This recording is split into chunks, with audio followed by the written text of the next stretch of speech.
एकादशमुखी हनुमत्कवचम्। ईश्वर उवाच शृणु देवि प्रवक्ष्यामि सावधानावधारय। हनुमत्कवचं पुण्यं महापातकनाशनम्। एतद्गुह्यतमं लोके शीघ्रं सिद्धिकरं परं। जयो यस्य प्रसादेन लोकत्रयजितो भवेत्। ॐ अस्य श्री एकादशवक्त्र हनुमत्कवचमाला मन्त्रस्य वीररामचन्द्र ऋषिः अनुष्टुप् छन्दः। श्री महावीर हनुमान रुद्रो देवता। ह्रां बीजं स्प्रैं शक्तिः मोहनार्थं। राजमुखी देवता वश्यार्थं। ब्रह्म राक्षस शाकिनी डाकिनी भूत प्रेतादि बाधा परिहारार्थं। श्री हनुमद्दिव्य कवचाख्य माला मंत्र जपे विनियोगः। ओम इंद्रदिग्भागे गजारूढ़ हनुमते ब्रह्मास्त्र शक्ति सहिताय। चौरव्याघ्र पिशाच ब्रह्म राक्षस शाकिनी डाकिनी वेताल समूहोच्चाटनाय। मां रक्ष रक्ष स्वाहा। ओम अग्निदिग्भागे मेषारूढ़ हनुमते अग्नि अस्त्र शक्ति सहिताय। चौरव्याघ्र पिशाच ब्रह्म राक्षस शाकिनी डाकिनी वेताल समूहोच्चाटनाय। मां रक्ष रक्ष स्वाहा। ओम यमदिग्भागे महिषारूढ़ हनुमते खड्ग शक्ति सहिताय। चौरव्याघ्र पिशाच ब्रह्म राक्षस शाकिनी डाकिनी वेताल समूहोच्चाटनाय। मां रक्ष रक्ष स्वाहा। ओम निवृत्तिदिग्भागे नरारूढ़ हनुमते खड्ग शक्ति सहिताय। चौरव्याघ्र पिशाच ब्रह्म राक्षस शाकिनी डाकिनी वेताल समूहोच्चाटनाय। मां रक्ष रक्ष स्वाहा। ओम वरुणदिग्भागे मकरारूढ़ हनुमते प्राणशक्ति सहिताय। चौरव्याघ्र पिशाच ब्रह्म राक्षस शाकिनी डाकिनी वेताल समूहोच्चाटनाय। मां रक्ष रक्ष स्वाहा। ओम वायुदिग्भागे मृगारूढ़ हनुमते अंकुश शक्ति सहिताय। चौरव्याघ्र पिशाच ब्रह्म राक्षस शाकिनी डाकिनी वेताल समूहोच्चाटनाय। मां रक्ष रक्ष स्वाहा। ओम कुबेरदिग्भागे अश्वारूढ़ हनुमते गदाशक्ति सहिताय। चौरव्याघ्र पिशाच ब्रह्म राक्षस शाकिनी डाकिनी वेताल समूहोच्चाटनाय। मां रक्ष रक्ष स्वाहा। ओम ईशान दिग्भागे राक्षसारूढ़ हनुमते पर्वत शक्ति सहिताय। चौरव्याघ्र पिशाच ब्रह्म राक्षस शाकिनी डाकिनी वेताल समूहोच्चाटनाय। मां रक्ष रक्ष स्वाहा। ओम अंतरिक्ष दिग्भागे वर्तुल हनुमते मुद्गर शक्ति सहिताय। चौरव्याघ्र पिशाच ब्रह्म राक्षस शाकिनी डाकिनी वेताल समूहोच्चाटनाय। मां रक्ष रक्ष स्वाहा। ओम भूमि दिग्भागे वृश्चिकारूढ़ हनुमते वज्र शक्ति सहिताय। चौरव्याघ्र पिशाच ब्रह्म राक्षस शाकिनी डाकिनी वेताल समूहोच्चाटनाय। मां रक्ष रक्ष स्वाहा। ओम वज्रमंडले हंसारूढ़ हनुमते वज्र शक्ति सहिताय। चौरव्याघ्र पिशाच ब्रह्म राक्षस शाकिनी डाकिनी वेताल समूहोच्चाटनाय। मां रक्ष रक्ष स्वाहा। इत्येतत्कवचं दिव्यं शिवेन परिकीर्तितं। यः पठेत् प्रयतो भूत्वा सर्वान् कामान् वाप्नुयात्। द्विकालमेककालं वा त्रिवारं यः पठेन्नरः रोगान् पुनः क्षणाज्जित्वा सपुमान् लभते श्रियं। मध्याह्ने च जले स्थित्वा चतुर्वारं पठेद्यदि क्षयापस्मारकुष्ठादि तापत्रयनिवारणं यः पठेत् कवचं दिव्यं हनुमध्यानतत्परः त्रिः सकृद्वा यथा ज्ञानं सोऽपि पुण्यवताम्बरः देवमभ्यर्च्य विधिवत् पुरश्चर्यां समारभेत् एकादशशतं जाप्यं दशांसहवनादिकं यः करोति नरो भक्त्या कवचस्य समादरं ततः सिद्धिर्भवेत् तस्य परिचर्या विधानतः गद्यपद्यमया वाणी तस्य वक्त्रे प्रजायते ब्रह्महत्यादिपापेभ्यो मुच्यते नात्र संशयः। श्रीरुद्रयामले उमामहेश्वरसंवादे एकादशमुखी हनुमत्कवचं श्रीहनुमतार्पणमस्तु। ॐ हं हनुमते नमः। ॐ इन्द्रदिग्भागे गजारूढ हनुमते ब्रह्मास्त्रशक्तिसहिताय चौरव्याघ्रपिशाच ब्रह्मराक्षस शाकिनी डाकिनी वेतालसमूहोच्चाटनाय मां रक्ष रक्ष स्वाहा। ॐ अग्निदिग्भागे मेषारूढ हनुमते अग्नि अस्त्रशक्तिसहिताय चौरव्याघ्रपिशाच ब्रह्मराक्षस शाकिनी डाकिनी वेतालसमूहोच्चाटनाय मां रक्ष रक्ष स्वाहा। ॐ यमदिग्भागे महिषारूढ हनुमते खड्गशक्तिसहिताय चौरव्याघ्रपिशाच ब्रह्मराक्षस शाकिनी डाकिनी वेतालसमूहोच्चाटनाय मां रक्ष रक्ष स्वाहा। ॐ निरृतिदिग्भागे नरारूढ हनुमते खड्गशक्तिसहिताय चौरव्याघ्रपिशाच ब्रह्मराक्षस शाकिनी डाकिनी वेतालसमूहोच्चाटनाय मां रक्ष रक्ष स्वाहा। ॐ वरुणदिग्भागे मकरारूढ हनुमते प्राणशक्तिसहिताय चौरव्याघ्रपिशाच ब्रह्मराक्षस शाकिनी डाकिनी वेतालसमूहोच्चाटनाय मां रक्ष रक्ष स्वाहा।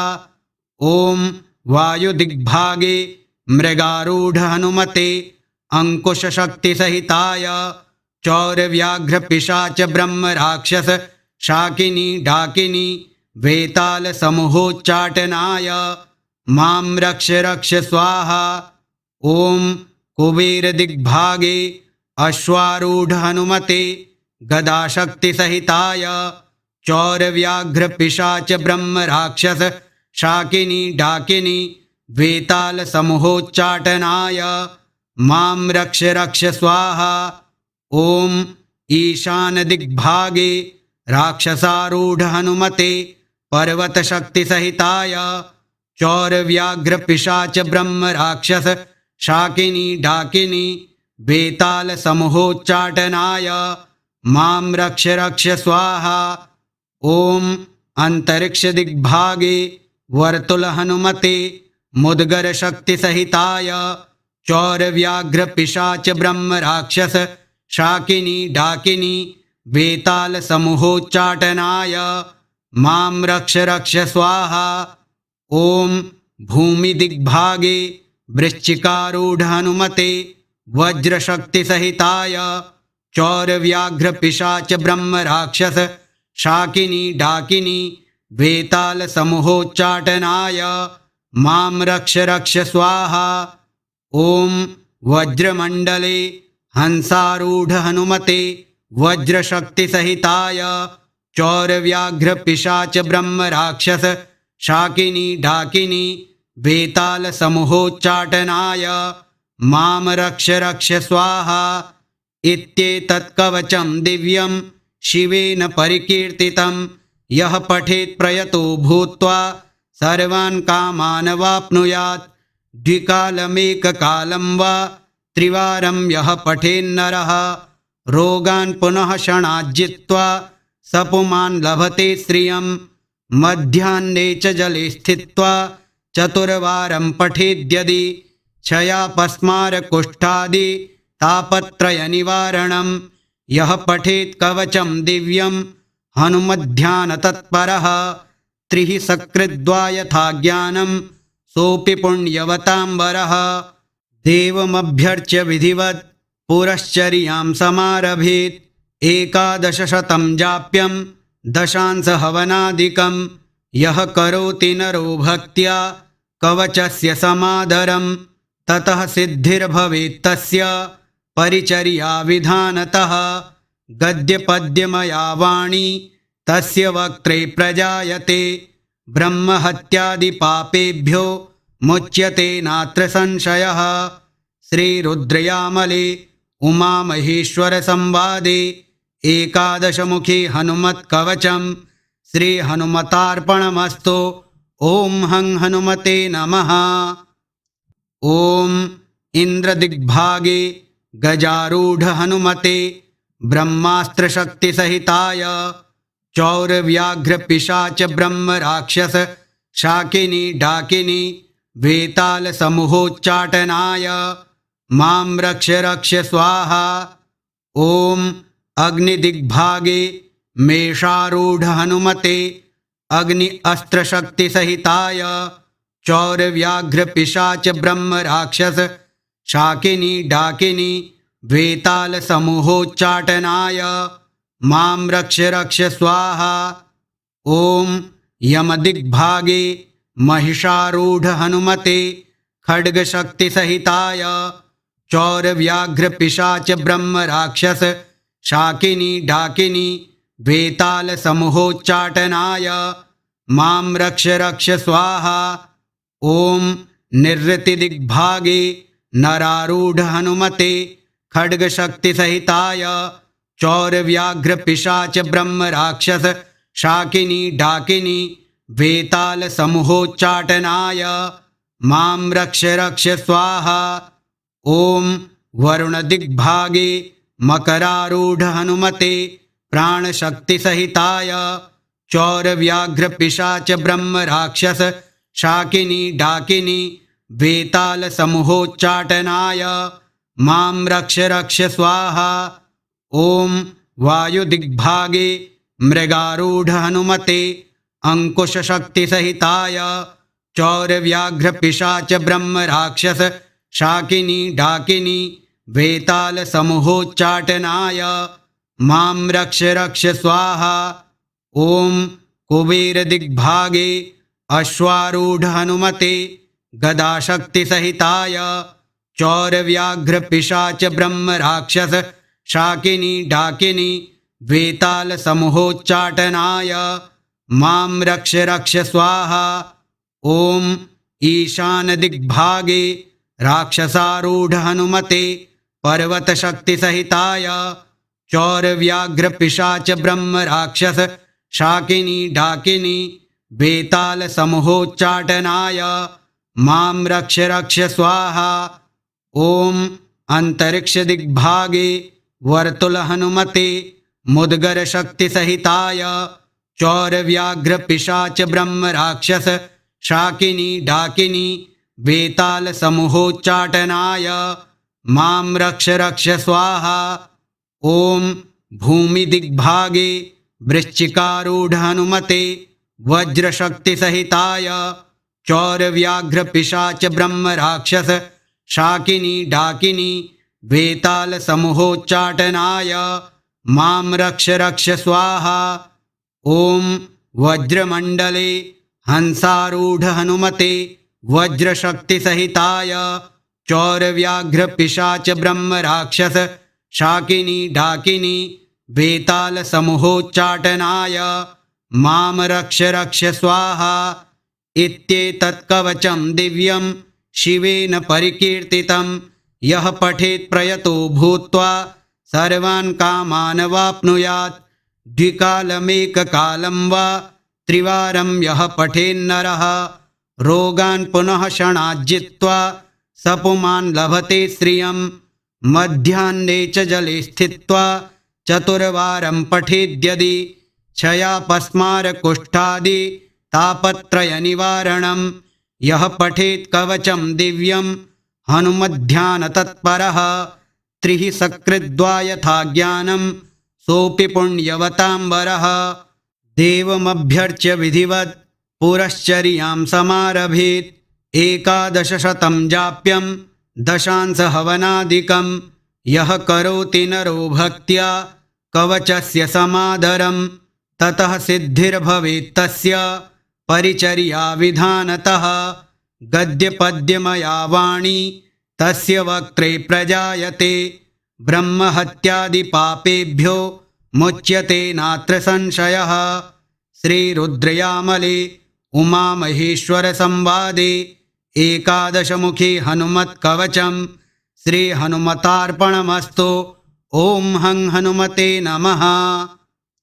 ॐ इन्द्रदिग्भागे गजारूढ हनुमते ब्रह्मास्त्रशक्तिसहिताय चौरव्याघ्रपिशाच ब्रह्मराक्षस शाकिनी डाकिनी वेतालसमूहोच्चाटनाय मां रक्ष रक्ष स्वाहा। ॐ अग्निदिग्भागे मेषारूढ हनुमते अग्नि अस्त्रशक्तिसहिताय चौरव्याघ्रपिशाच ब्रह्मराक्षस शाकिनी डाकिनी वेतालसमूहोच्चाटनाय मां रक्ष रक्ष स्वाहा। ॐ यमदिग्भागे महिषारूढ हनुमते खड्गशक्तिसहिताय चौरव्याघ्रपिशाच ब्रह्मराक्षस शाकिनी डाकिनी वेतालसमूहोच्चाटनाय मां रक्ष रक्ष स्वाहा। ॐ निरृतिदिग्भागे नरारूढ हनुमते खड्गशक्तिसहिताय चौरव्याघ्रपिशाच ब्रह्मराक्षस शाकिनी डाकिनी वेतालसमूहोच्चाटनाय मां रक्ष रक्ष स्वाहा। ॐ वरुणदिग्भागे मकरारूढ हनुमते प्राणशक्तिसहिताय चौरव्याघ्रपिशाच ब्रह्मराक्षस शाकिनी डाकिनी वेतालसमूहोच्चाटनाय मां रक्ष रक्ष स्वाहा। ॐ वायुदिग्भागे मृगारूढ हनुमते अंकुशशक्तिसहिताय चौरव्याघ्रपिशाच ब्रह्मराक्षस शाकिनी डाकिनी वेतालसमूहोच्चाटनाय मां रक्ष रक्ष स्वाहा। ॐ कुबेरदिग्भागे अश्वारूढ हनुमते गदाशक्तिसहिताय चौरव्याघ्रपिशाच ब्रह्मराक्षस शाकिनी डाकिनी वेतालसमूहोच्चाटनाय मां रक्ष रक्ष स्वाहा। ॐ ईशानदिग्भागे राक्षसारूढ हनुमते पर्वतशक्तिसहिताय चौरव्याघ्रपिशाच ब्रह्मराक्षस शाकिनी डाकिनी वेतालसमूहोच्चाटनाय मां रक्ष रक्ष स्वाहा। ॐ अंतरिक्षदिग्भागे वर्तुल हनुमते मुद्गरशक्तिसहिताय चौरव्याघ्रपिशाच ब्रह्मराक्षस शाकिनी डाकिनी वेतालसमूहोच्चाटनाय मां रक्ष रक्ष स्वाहा। ॐ भूमिदिग्भागे वृश्चिकारूढ हनुमते वज्रशक्तिसहिताय चौरव्याघ्रपिशाच ब्रह्मराक्षस शाकिनी डाकिनी वेतालसमूहोच्चाटनाय मां रक्ष रक्ष स्वाहा।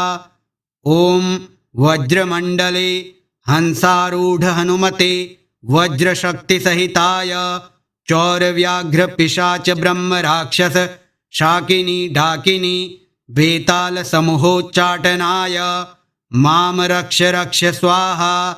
इत्येतत्कवचं दिव्यं शिवेन परिकीर्तितं यः पठेत् प्रयतो भूत्वा सर्वान् कामान् वाप्नुयात्। द्विकालमेककालं वा त्रिवारं यः पठेन्नरः रोगान् पुनः क्षणाज्जित्वा सपुमान् लभते श्रियं। मध्याह्ने च जले स्थित्वा चतुर्वारं पठेद्यदि क्षयापस्मारकुष्ठादि तापत्रयनिवारणं। यः पठेत् कवचं दिव्यं हनुमध्यानतत्परः त्रिः सकृद्वा यथा ज्ञानं सोऽपि पुण्यवतां वरः। देवमभ्यर्च्य विधिवत् पुरश्चर्यां समारभेत् एकादशशतं जाप्यं दशांश हवनादिकं यः करोति नरो भक्त्या कवचस्य समादरं ततः सिद्धिर्भवेत् तस्य परिचर्या विधानतः गद्यपद्यमया वाणी तस्य वक्त्रे प्रजायते ब्रह्महत्यादिपापेभ्यो मुच्यते नात्र संशयः। श्रीरुद्रयामले उमामहेश्वरसंवादे एकादशमुखी हनुमत्कवचं श्रीहनुमतार्पणमस्तु। ॐ हं हनुमते नमः। ॐ इन्द्रदिग्भागे गजारूढ हनुमते ब्रह्मास्त्रशक्तिसहिताय चौरव्याघ्रपिशाच ब्रह्मराक्षस शाकिनी डाकिनी वेतालसमूहोच्चाटनाय मां रक्ष रक्ष स्वाहा। ॐ अग्निदिग्भागे मेषारूढ हनुमते अग्नि अस्त्रशक्तिसहिताय चौरव्याघ्रपिशाच ब्रह्मराक्षस शाकिनी डाकिनी वेतालसमूहोच्चाटनाय मां रक्ष रक्ष स्वाहा। ॐ यमदिग्भागे महिषारूढ हनुमते खड्गशक्तिसहिताय चौरव्याघ्रपिशाच ब्रह्मराक्षस शाकिनी डाकिनी वेतालसमूहोच्चाटनाय मां रक्ष रक्ष स्वाहा। ॐ निरृतिदिग्भागे नरारूढ हनुमते खड्गशक्तिसहिताय चौरव्याघ्रपिशाच ब्रह्मराक्षस शाकिनी डाकिनी वेतालसमूहोच्चाटनाय मां रक्ष रक्ष स्वाहा। ॐ वरुणदिग्भागे मकरारूढ हनुमते प्राणशक्तिसहिताय चौरव्याघ्रपिशाच ब्रह्मराक्षस शाकिनी डाकिनी वेतालसमूहोच्चाटनाय मां रक्ष रक्ष स्वाहा। ॐ वायुदिग्भागे मृगारूढ हनुमते अंकुशशक्तिसहिताय चौरव्याघ्रपिशाच ब्रह्मराक्षस शाकिनी डाकिनी वेतालसमूहोच्चाटनाय मां रक्ष रक्ष स्वाहा। ॐ कुबेरदिग्भागे अश्वारूढ हनुमते गदाशक्तिसहिताय चौरव्याघ्रपिशाच ब्रह्मराक्षस शाकिनी डाकिनी वेतालसमूहोच्चाटनाय मां रक्ष रक्ष स्वाहा। ॐ ईशानदिग्भागे राक्षसारूढ हनुमते पर्वतशक्तिसहिताय चौरव्याघ्रपिशाच ब्रह्मराक्षस शाकिनी डाकिनी वेतालसमूहोच्चाटनाय मां रक्ष रक्ष स्वाहा। ॐ अंतरिक्षदिग्भागे वर्तुल हनुमते मुद्गरशक्तिसहिताय चौरव्याघ्रपिशाच ब्रह्मराक्षस शाकिनी डाकिनी वेतालसमूहोच्चाटनाय मां रक्ष रक्ष स्वाहा।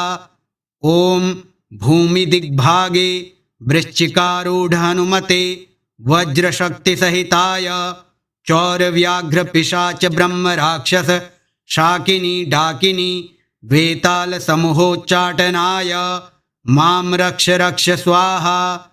ॐ वज्रमण्डले हंसारूढ हनुमते वज्रशक्तिसहिताय चौरव्याघ्रपिशाच ब्रह्मराक्षस शाकिनी डाकिनी वेतालसमूहोच्चाटनाय मां रक्ष रक्ष स्वाहा। इत्येतत्कवचं दिव्यं शिवेन परिकीर्तितं यः पठेत् प्रयतो भूत्वा सर्वान् कामान् वाप्नुयात्। द्विकालमेककालं वा त्रिवारं यः पठेन्नरः रोगान् पुनः क्षणाज्जित्वा सपुमान् लभते श्रियं। मध्याह्ने च जले स्थित्वा चतुर्वारं पठेद्यदि क्षयापस्मारकुष्ठादि तापत्रयनिवारणं। यः पठेत् कवचं दिव्यं हनुमध्यानतत्परः त्रिः सकृद्वा यथा ज्ञानं सोऽपि पुण्यवताम्बरः। देवमभ्यर्च्य विधिवत् पुरश्चर्यां समारभेत् एकादशशतं जाप्यं दशांश हवनादिकं यः करोति नरो भक्त्या कवचस्य समादरं ततः सिद्धिर्भवेत् तस्य परिचर्या विधानतः। गद्यपद्यमया वाणी तस्य वक्त्रे प्रजायते ब्रह्महत्यादिपापेभ्यो मुच्यते नात्र संशयः। श्रीरुद्रयामले उमामहेश्वरसंवादे एकादशमुखी हनुमत्कवचं श्रीहनुमतार्पणमस्तु। ॐ हं हनुमते नमः। ॐ इन्द्रदिग्भागे गजारूढ हनुमते ब्रह्मास्त्रशक्तिसहिताय चौरव्याघ्रपिशाच ब्रह्मराक्षस शाकिनी डाकिनी वेतालसमूहोच्चाटनाय मां रक्ष रक्ष स्वाहा। ॐ अग्निदिग्भागे मेषारूढ हनुमते अग्नि अस्त्रशक्तिसहिताय चौरव्याघ्रपिशाच ब्रह्मराक्षस शाकिनी डाकिनी वेतालसमूहोच्चाटनाय मां रक्ष रक्ष स्वाहा। ॐ यमदिग्भागे महिषारूढ हनुमते खड्गशक्तिसहिताय चौरव्याघ्रपिशाच ब्रह्मराक्षस शाकिनी डाकिनी वेतालसमूहोच्चाटनाय मां रक्ष रक्ष स्वाहा। ॐ निरृतिदिग्भागे नरारूढ हनुमते खड्गशक्तिसहिताय चौरव्याघ्रपिशाच ब्रह्मराक्षस शाकिनी डाकिनी वेतालसमूहोच्चाटनाय मां रक्ष रक्ष स्वाहा। ॐ वरुणदिग्भागे मकरारूढ हनुमते प्राणशक्तिसहिताय चौरव्याघ्रपिशाच ब्रह्मराक्षस शाकिनी डाकिनी वेतालसमूहोच्चाटनाय मां रक्ष रक्ष स्वाहा। ॐ वायुदिग्भागे मृगारूढ हनुमते अंकुशशक्तिसहिताय चौरव्याघ्रपिशाच ब्रह्मराक्षस शाकिनी डाकिनी वेतालसमूहोच्चाटनाय मां रक्ष रक्ष स्वाहा। ॐ कुबेरदिग्भागे अश्वारूढ हनुमते गदाशक्तिसहिताय चौरव्याघ्रपिशाच ब्रह्मराक्षस शाकिनी डाकिनी वेतालसमूहोच्चाटनाय मां रक्ष रक्ष स्वाहा। ॐ ईशानदिग्भागे राक्षसारूढ हनुमते पर्वतशक्तिसहिताय चौरव्याघ्रपिशाच ब्रह्मराक्षस शाकिनी डाकिनी वेतालसमूहोच्चाटनाय मां रक्ष रक्ष स्वाहा। ॐ अंतरिक्षदिग्भागे वर्तुल हनुमते मुद्गरशक्तिसहिताय चौरव्याघ्रपिशाच ब्रह्मराक्षस शाकिनी डाकिनी वेतालसमूहोच्चाटनाय मां रक्ष रक्ष स्वाहा। ॐ भूमिदिग्भागे वृश्चिकारूढ हनुमते वज्रशक्तिसहिताय चौरव्याघ्रपिशाच ब्रह्मराक्षस शाकिनी डाकिनी वेतालसमूहोच्चाटनाय मां रक्ष रक्ष स्वाहा।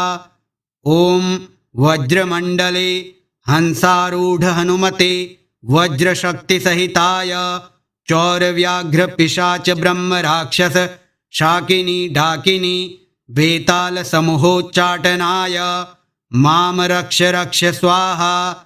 इत्येतत्कवचं दिव्यं शिवेन परिकीर्तितं यः पठेत् प्रयतो भूत्वा सर्वान् कामान् वाप्नुयात्। द्विकालमेककालं वा त्रिवारं यः पठेन्नरः रोगान् पुनः क्षणात् जित्वा सपुमान् लभते श्रियं। मध्याह्ने च जले स्थित्वा चतुर्वारं पठेद्यदि क्षयापस्मारकुष्ठादि तापत्रयनिवारणं। यः पठेत् कवचं दिव्यं हनुमध्यानतत्परः त्रिः सकृद्वा यथा ज्ञानं सोऽपि पुण्यवताम्बरः। देवमभ्यर्च्य विधिवत् पुरश्चर्यां समारभेत् एकादशशतं जाप्यं दशांश हवनादिकं। यः करोति नरो भक्त्या कवचस्य समादरं ततः सिद्धिर्भवेत् तस्य परिचर्याविधानतः गद्यपद्यमया वाणी तस्य वक्त्रे प्रजायते ब्रह्महत्यादिपापेभ्यो मुच्यते नात्र संशयः। श्रीरुद्रयामले उमामहेश्वरसंवादे एकादशमुखी हनुमत्कवचं श्रीहनुमतार्पणमस्तु। ॐ हं हनुमते नमः। ॐ इन्द्रदिग्भागे गजारूढ हनुमते ब्रह्मास्त्रशक्तिसहिताय चौरव्याघ्रपिशाच ब्रह्मराक्षस शाकिनी डाकिनी वेतालसमूहोच्चाटनाय मां रक्ष रक्ष स्वाहा। ॐ अग्निदिग्भागे मेषारूढ हनुमते अग्नि अस्त्रशक्तिसहिताय चौरव्याघ्रपिशाच ब्रह्मराक्षस शाकिनी डाकिनी वेतालसमूहोच्चाटनाय मां रक्ष रक्ष स्वाहा। ॐ यमदिग्भागे महिषारूढ हनुमते खड्गशक्तिसहिताय चौरव्याघ्रपिशाच ब्रह्मराक्षस शाकिनी डाकिनी वेतालसमूहोच्चाटनाय मां रक्ष रक्ष स्वाहा। ॐ निरृतिदिग्भागे नरारूढ हनुमते खड्गशक्तिसहिताय चौरव्याघ्रपिशाच ब्रह्मराक्षस शाकिनी डाकिनी वेतालसमूहोच्चाटनाय मां रक्ष रक्ष स्वाहा। ॐ वरुणदिग्भागे मकरारूढ हनुमते प्राणशक्तिसहिताय चौरव्याघ्रपिशाच ब्रह्मराक्षस शाकिनी डाकिनी वेतालसमूहोच्चाटनाय मां रक्ष रक्ष स्वाहा। ॐ वायुदिग्भागे मृगारूढ हनुमते अंकुशशक्तिसहिताय चौरव्याघ्रपिशाच ब्रह्मराक्षस शाकिनी डाकिनी वेतालसमूहोच्चाटनाय मां रक्ष रक्ष स्वाहा। ॐ कुबेरदिग्भागे अश्वारूढ हनुमते गदाशक्तिसहिताय चौरव्याघ्रपिशाच ब्रह्मराक्षस शाकिनी डाकिनी वेतालसमूहोच्चाटनाय मां रक्ष रक्ष स्वाहा। ॐ ईशानदिग्भागे राक्षसारूढ हनुमते पर्वतशक्तिसहिताय चौरव्याघ्रपिशाच ब्रह्मराक्षस शाकिनी डाकिनी वेतालसमूहोच्चाटनाय मां रक्ष रक्ष स्वाहा। ॐ अंतरिक्षदिग्भागे वर्तुल हनुमते मुद्गरशक्तिसहिताय चौरव्याघ्रपिशाच ब्रह्मराक्षस शाकिनी डाकिनी वेतालसमूहोच्चाटनाय मां रक्ष रक्ष स्वाहा। ॐ भूमिदिग्भागे वृश्चिकारूढ हनुमते वज्रशक्तिसहिताय चौरव्याघ्रपिशाच ब्रह्मराक्षस शाकिनी डाकिनी वेतालसमूहोच्चाटनाय मां रक्ष रक्ष स्वाहा। ॐ वज्रमण्डले हंसारूढ हनुमते वज्रशक्तिसहिताय चौरव्याघ्रपिशाच ब्रह्मराक्षस शाकिनी डाकिनी वेतालसमूहोच्चाटनाय मां रक्ष रक्ष स्वाहा। इत्येतत्कवचं दिव्यं शिवेन परिकीर्तितं यः पठेत् प्रयतो भूत्वा सर्वान् कामान् वाप्नुयात्। द्विकालमेककालं वा त्रिवारं यः पठेन्नरः रोगान् पुनः क्षणाज्जित्वा सपुमान् लभते श्रियं। मध्याह्ने च जले स्थित्वा चतुर्वारं पठेद्यदि क्षयापस्मारकुष्ठादि तापत्रयनिवारणं। यः पठेत् कवचं दिव्यं हनुमध्यानतत्परः त्रिः सकृद्वा यथा ज्ञानं सोऽपि पुण्यवतां वरः। देवमभ्यर्च्य विधिवत् पुरश्चर्यां समारभेत् एकादशशतं जाप्यं दशांसहवनादिकं। यः करोति नरो भक्त्या कवचस्य समादरं ततः सिद्धिर्भवेत् तस्य परिचर्याविधानतः। गद्यपद्यमया वाणी तस्य वक्त्रे प्रजायते ब्रह्महत्यादिपापेभ्यो मुच्यते नात्र संशयः। श्रीरुद्रयामले उमामहेश्वरसंवादे एकादशमुखी हनुमत्कवचं श्रीहनुमतार्पणमस्तु। ॐ हं हनुमते नमः। ॐ इन्द्रदिग्भागे गजारूढ हनुमते ब्रह्मास्त्रशक्तिसहिताय चौरव्याघ्रपिशाच ब्रह्मराक्षस शाकिनी डाकिनी वेताल समूहोच्चाटनाय मां रक्ष रक्ष स्वाहा। ॐ अग्निदिग्भागे मेषारूढ हनुमते अग्नि अस्त्रशक्तिसहिताय चौरव्याघ्रपिशाच ब्रह्मराक्षस शाकिनी डाकिनी वेताल समूहोच्चाटनाय मां रक्ष रक्ष स्वाहा। ॐ यमदिग्भागे महिषारूढ हनुमते खड्गशक्तिसहिताय चौरव्याघ्रपिशाच ब्रह्मराक्षस शाकिनी डाकिनी वेताल समूहोच्चाटनाय मां रक्ष रक्ष स्वाहा। ॐ निरृतिदिग्भागे नरारूढ हनुमते खड्गशक्तिसहिताय चौरव्याघ्रपिशाच ब्रह्मराक्षस शाकिनी डाकिनी वेताल समूहोच्चाटनाय मां रक्ष रक्ष स्वाहा। ॐ वरुणदिग्भागे मकरारूढ हनुमते प्राणशक्तिसहिताय चौरव्याघ्रपिशाच ब्रह्मराक्षस शाकिनी डाकिनी वेताल समूहोच्चाटनाय मां रक्ष रक्ष स्वाहा। ॐ वायुदिग्भागे मृगारूढ हनुमते अंकुशशक्तिसहिताय चौरव्याघ्रपिशाच ब्रह्मराक्षस शाकिनी डाकिनी वेताल समूहोच्चाटनाय मां रक्ष रक्ष स्वाहा।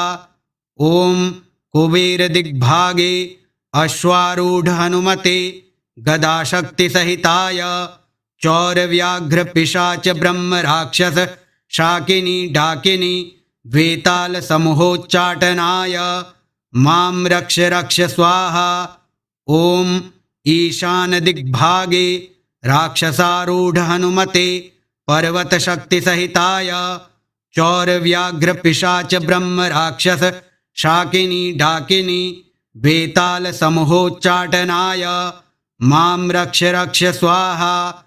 ॐ अंतरिक्षदिग्भागे वर्तुल हनुमते मुद्गरशक्तिसहिताय चौरव्याघ्रपिशाच ब्रह्मराक्षस शाकिनी डाकिनी वेताल समूहोच्चाटनाय मां रक्ष रक्ष स्वाहा। ॐ भूमिदिग्भागे वृश्चिकारूढ हनुमते वज्रशक्तिसहिताय चौरव्याघ्रपिशाच ब्रह्मराक्षस शाकिनी डाकिनी वेताल समूहोच्चाटनाय मां रक्ष रक्ष स्वाहा। ॐ वज्रमण्डले हंसारूढ हनुमते वज्रशक्तिसहिताय चौरव्याघ्रपिशाच ब्रह्मराक्षस शाकिनी डाकिनी वेताल समूहोच्चाटनाय मां रक्ष रक्ष स्वाहा। इत्येतत्कवचं दिव्यं शिवेन परिकीर्तितं यः पठेत् प्रयतो भूत्वा सर्वान् कामान् वाप्नुयात्। द्विकालमेककालं वा त्रिवारं यः पठेन्नरः रोगान् पुनः क्षणाज्जित्वा सपुमान् लभते श्रियं। मध्याह्ने च जले स्थित्वा चतुर्वारं पठेद्यदि क्षयापस्मारकुष्ठादि तापत्रयनिवारणं। यः पठेत् कवचं दिव्यं हनुमध्यानतत्परः त्रिः सकृद्वा यथा ज्ञानं सोऽपि पुण्यवतां वरः। देवमभ्यर्च्य विधिवत् पुरश्चर्यां समारभेत् एकादशशतं जाप्यं दशांसहवनादिकं। यः करोति नरो भक्त्या कवचस्य समादरं ततः सिद्धिर्भवेत् तस्य परिचर्या विधानतः। गद्यपद्यमया वाणी तस्य वक्त्रे प्रजायते ब्रह्महत्यादिपापेभ्यो मुच्यते नात्र संशयः। श्रीरुद्रयामले उमामहेश्वरसंवादे एकादशमुखी हनुमत्कवचं श्रीहनुमतार्पणमस्तु। ॐ हं हनुमते नमः। ॐ इन्द्रदिग्भागे गजारूढ हनुमते ब्रह्मास्त्रशक्तिसहिताय चौरव्याघ्रपिशाच ब्रह्मराक्षस शाकिनी डाकिनी वेतालसमूहोच्चाटनाय मां रक्ष रक्ष स्वाहा। ॐ अग्निदिग्भागे मेषारूढ हनुमते अग्नि अस्त्रशक्तिसहिताय चौरव्याघ्रपिशाच ब्रह्मराक्षस शाकिनी डाकिनी वेतालसमूहोच्चाटनाय मां रक्ष रक्ष स्वाहा। ॐ यमदिग्भागे महिषारूढ हनुमते खड्गशक्तिसहिताय चौरव्याघ्रपिशाच ब्रह्मराक्षस शाकिनी डाकिनी वेतालसमूहोच्चाटनाय मां रक्ष रक्ष स्वाहा। ॐ निरृतिदिग्भागे नरारूढ हनुमते खड्गशक्तिसहिताय चौरव्याघ्रपिशाच ब्रह्मराक्षस शाकिनी डाकिनी वेतालसमूहोच्चाटनाय मां रक्ष रक्ष स्वाहा। ॐ वरुणदिग्भागे मकरारूढ हनुमते प्राणशक्तिसहिताय चौरव्याघ्रपिशाच ब्रह्मराक्षस शाकिनी डाकिनी वेतालसमूहोच्चाटनाय मां रक्ष रक्ष स्वाहा। ॐ वायुदिग्भागे मृगारूढ हनुमते अंकुशशक्तिसहिताय चौरव्याघ्रपिशाच ब्रह्मराक्षस शाकिनी डाकिनी वेतालसमूहोच्चाटनाय मां रक्ष रक्ष स्वाहा। ॐ कुबेरदिग्भागे अश्वारूढ हनुमते गदाशक्तिसहिताय चौरव्याघ्रपिशाच ब्रह्मराक्षस शाकिनी डाकिनी वेतालसमूहोच्चाटनाय मां रक्ष रक्ष स्वाहा। ॐ ईशानदिग्भागे राक्षसारूढ हनुमते पर्वतशक्तिसहिताय चौरव्याघ्रपिशाच ब्रह्मराक्षस शाकिनी डाकिनी वेतालसमूहोच्चाटनाय मां रक्ष रक्ष स्वाहा। ॐ अंतरिक्षदिग्भागे वर्तुल हनुमते मुद्गरशक्तिसहिताय चौरव्याघ्रपिशाच ब्रह्मराक्षस शाकिनी डाकिनी वेतालसमूहोच्चाटनाय मां रक्ष रक्ष स्वाहा। ॐ भूमिदिग्भागे वृश्चिकारूढ हनुमते वज्रशक्तिसहिताय चौरव्याघ्रपिशाच ब्रह्मराक्षस शाकिनी डाकिनी वेतालसमूहोच्चाटनाय मां रक्ष रक्ष स्वाहा। ॐ वज्रमण्डले हंसारूढ हनुमते वज्रशक्तिसहिताय चौरव्याघ्रपिशाच ब्रह्मराक्षस शाकिनी डाकिनी वेतालसमूहोच्चाटनाय मां रक्ष रक्ष स्वाहा। इत्येतत्कवचं दिव्यं शिवेन परिकीर्तितं यः पठेत् प्रयतो भूत्वा सर्वान् कामान् वाप्नुयात्। द्विकालमेककालं वा त्रिवारं यः पठेन्नरः रोगान् पुनः क्षणाज्जित्वा सपुमान् लभते श्रियं। मध्याह्ने च जले स्थित्वा चतुर्वारं पठेद्यदि क्षयापस्मारकुष्ठादि तापत्रयनिवारणं। यः पठेत् कवचं दिव्यं हनुमध्यानतत्परः त्रिः सकृद्वा यथा ज्ञानं सोऽपि पुण्यवतां वरः। देवमभ्यर्च्य विधिवत् पुरश्चर्यां समारभेत् एकादशशतं जाप्यं दशांसहवनादिकं। यः करोति नरो भक्त्या कवचस्य समादरं ततः सिद्धिर्भवेत् तस्य परिचर्या विधानतः। गद्यपद्यमया वाणी तस्य वक्त्रे प्रजायते ब्रह्महत्यादिपापेभ्यो मुच्यते नात्र संशयः। श्रीरुद्रयामले उमामहेश्वरसंवादे एकादशमुखी हनुमत्कवचं श्री हनुमतार्पणमस्तु। ओम हं हनुमते नमः। ओम इंद्रदिग्भागे गजारूढ़ हनुमते ब्रह्मास्त्र शक्ति सहिताय चौरव्याघ्र पिशाच ब्रह्म राक्षस शाकिनी डाकिनी वेताल समूहोच्चाटनाय मां रक्ष रक्ष स्वाहा। ओम अग्निदिग्भागे मेषारूढ़ हनुमते अग्नि अस्त्र शक्ति सहिताय चौरव्याघ्र पिशाच ब्रह्म राक्षस शाकिनी डाकिनी वेताल समूहोच्चाटनाय मां रक्ष रक्ष स्वाहा। ओम यमदिग्भागे महिषारूढ़ हनुमते खड्ग शक्ति सहिताय चौरव्याघ्र पिशाच ब्रह्म राक्षस शाकिनी डाकिनी वेताल समूहोच्चाटनाय मां रक्ष रक्ष स्वाहा। ओम निरृतिदिग्भागे नरारूढ़ हनुमते खड्ग शक्ति सहिताय चौरव्याघ्र पिशाच ब्रह्म राक्षस शाकिनी डाकिनी वेताल समूहोच्चाटनाय मां रक्ष रक्ष स्वाहा। ओम वरुणदिग्भागे मकरारूढ़ हनुमते प्राण शक्ति सहिताय चौरव्याघ्र पिशाच ब्रह्म राक्षस शाकिनी डाकिनी वेताल समूहोच्चाटनाय